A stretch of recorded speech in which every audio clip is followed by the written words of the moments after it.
Bulletin में खुशामदीद। आपको सबसे पहले बताएं कि इस्लामाबाद में national command and operation centre में असद की ज़ेर सदारत इजलास हुआ है। 9 मई के बाद लॉकडाउन नरम करने की तजावीज़ दी गई। मुल्क भर में मकामी सतह पर ट्रांसपोर्ट खोलने की सिफारिश की गई है। बात करेंगे हम जियो न्यूज़ के नुमाइंदे एजाज सैयद से। एजाज, क्या अहम तजावीज़ थी और क्या अहम फैसले किए गए हैं इस इजलास में? जी बिल्कुल, अहम फैसले इसमें ये किए गए हैं कि 10 मई से ऑनवर्ड मुल्क भर में लॉकडाउन को नरम करने की सिफारिशात तैयार की गई हैं, जिनकी हतमी मंजूरी कल वज़ीर आज़म इमरान खान की ज़ेर सदारत इजलास में होगी।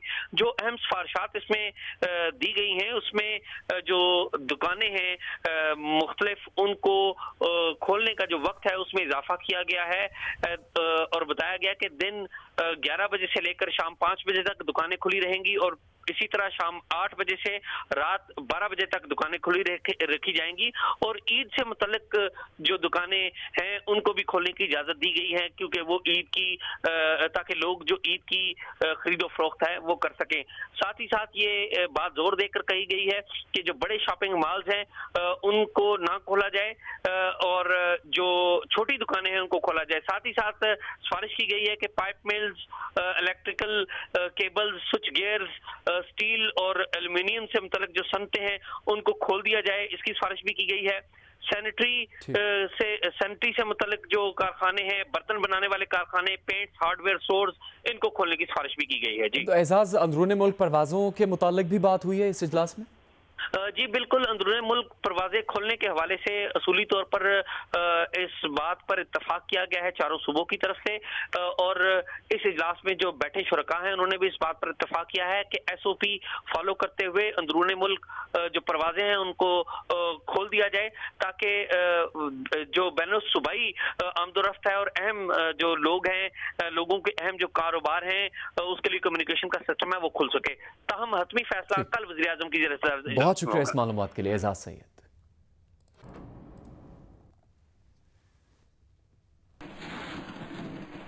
इसके अलावा कोरोना वायरस के फैलाव के खदशे के पेश नज़र तालीमी इदारे 1 जून के बाद भी बंद रखे जाने का इम्कान है। पंजाब, बलूचिस्तान और सिंध ने 1 जून से तालीमी इदारे खोलने की मुखालिफत की है। वफाकी वज़ीर तालीम शफ़कत महमूद की ज़ेर सदारत बैन सूबाई वज़राए तालीम कॉन्फ्रेंस में तीनों सूबों ने तालीमी इदारे बंद रखने पर जोर दिया था। हम खैबर पख्तूनख्वा ने 1 जून से तालीमी इदारे खोलने की हिमायत की। इत्तफाक ना होने पर मामला कल कौमी राबिता कमेटी के इजलास में रखने का फैसला किया गया।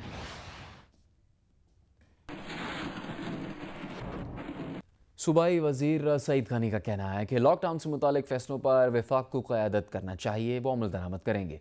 पंजाब और खैबर पख्तूनख्वा भी कुछ चीज़ों के खुलने के मुखालिफ हैं। बलूचिस्तान मुकम्मल लॉकडाउन का पहले ही ऐलान कर चुका है। सियासी पॉइंट स्कोरिंग और सिंध हुकूमत को निशाना बनाने से गुरेज करना चाहिए। गवर्नमेंट को लीड करना चाहिए, वज़ीर आज़म को फैसलों का ऐलान करना चाहिए और हम उन फैसलों पर अमल दरामद करेंगे। फेडरल गवर्नमेंट की तरफ से तजावीज़ आई, उस पर हमने उनके सामने अपनी भी राय रखी, बाकी सूबों ने भी राय रखी। बलूचिस्तान की हुकूमत पहले ही ऐलान कर चुकी है कि 19 मई तक उनके यहाँ लॉकडाउन होगा, मुकम्मल लॉकडाउन होगा। तर्जुमान ने यह कहा कि हम कुछ नहीं खोलने देंगे। पंजाब की जो हुकूमत है, खैबर पख्तूनख्वा की हुकूमत भी ये कहती है कि बहुत सारी चीज़ें नहीं खुलनी चाहिए। जो फैसला NCOC करेगी इत्तफाक राय से, हम SOPs के बाद उस पर अमल दरामद करवाएंगे।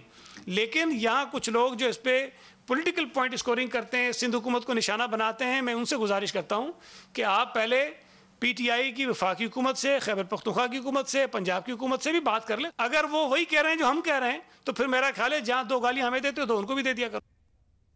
दीगर खबरों में आपको बताएं, वज़ीर दाखिला एजाज शाह का कहना है कि नमाज ईद के लिए उलमा मुत्तफ़िक़ हैं कि मसाजिद की बजाय खुली जगह पर नमाज अदा की जानी चाहिए। नमाज ईद के लिए किसी मोहल्ले से कोई एक बंदा भी चला जाए तो सबकी नमाज हो जाएगी। रमज़ान के आखिरी अशरे के लिए कोई नया ज़ाबिता अखलाक जारी नहीं होगा।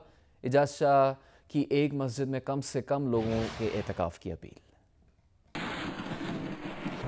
दीगर खबरें बुलेटिन में शामिल करेंगे। आपको ये बताएं कि वज़ीर आज़म इमरान खान ने कहा है कि भारत पाकिस्तान को निशाना बनाने के लिए फॉल्स फ्लैग ऑपरेशन का बहाना ढूंढ रहा है। वज़ीर आज़म इमरान खान ने आलमी बिरादरी को एक बार फिर खबरदार किया है। एक बयान में कहा कि भारत के LOC पर दरअंदाजी के ताज़ा बेबुनियाद इल्ज़ामात इसी खतरनाक एजेंडा का तसलसल है। बैनुल-अक़वामी बिरादरी भारत की खतरनाक हरकत से पहले कार्रवाई करे।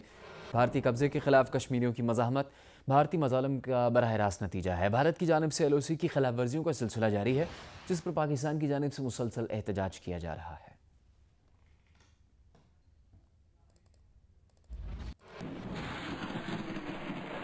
अभी आपको बताएं कि ईदी फाउंडेशन के सरबराह फैसल ईदी का कोरोना वायरस टेस्ट मनफी आ गया है। साद ईदी के बेटे के मुताबिक फैसल ईदी का 21 अप्रैल को कोरोना टेस्ट मुस्बत आया था, जिस पर उन्होंने ख़ुद को करंतना कर लिया था। ईदी फाउंडेशन के सरबराह फैसल ईदी इस वक्त इस्लामाबाद में मौजूद हैं। ईदी फाउंडेशन के सरबराह फैसल ईदी का कोरोना वायरस टेस्ट मनफी आया है। पाकिस्तान रेंजर्स पंजाब की जानिब से लॉकडाउन से मुतासर अफराद में राशन की तकसीम का सिलसिला जारी है। रेंजर्स हुकाम ने ननकाना साहब और सियालकोट में सिख और हिंदू बिरादरी में राशन तकसीम किया है। वज़ीर आज़म इमरान खान से वज़ीर बराए बहरी उमूर सैयद अली जैदी और चेयरमैन हबीब बैंक सुल्तान अली अलाना ने मुलाकात की। चेयरमैन हबीब बैंक सुल्तान अली अलाना ने वज़ीर आज़म को आवाम के लिए मुल्क की तारीख का सबसे बड़ा मुआशी पैकेज देने पर खराज तहसीन और एहसास इमरजेंसी कैश प्रोग्राम शफाफ और मेरिट की बुनियाद पर चलाने पर मुबारकबाद पेश की है। वज़ीर आज़म ने एहसास इमरजेंसी कैश प्रोग्राम को मुस्तहकीन तक पहुँचाने में हबीब बैंक की खिदमत और मावनत को सराहा।